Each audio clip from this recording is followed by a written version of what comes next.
Okay. Pern came out of his stall and stretched out his blue-feathered wings. When Pern saw Zala, he shook his head and sniffed uncertain of this creature. Darrell motioned for Zara to go with him into the tack room.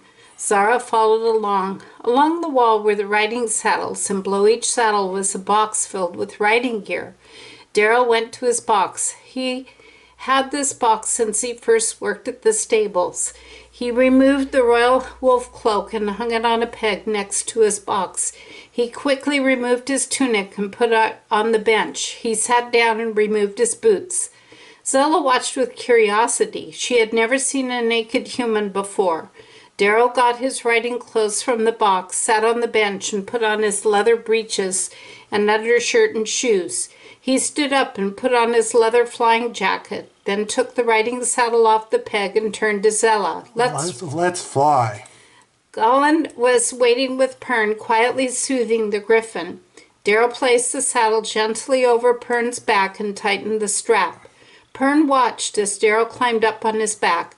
When Darrell was settled, Pern raised up his hind legs and spread his wings.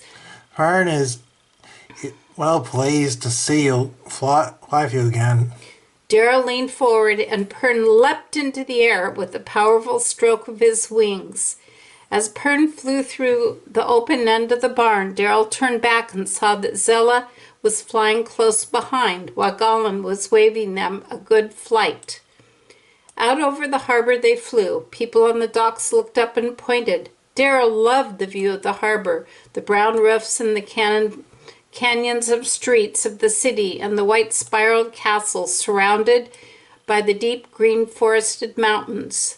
They turned and flew out toward the sea, over merchant ships with billowed sails.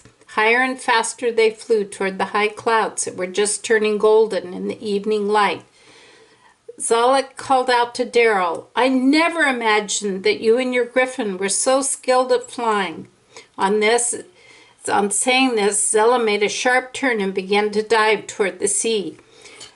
Darrell called out to Pern, "Chase the dragon." Pern's wings came close to his flanks, and they began to speed after Zella, who, when she saw that they followed, gave Darrell a grin of delight.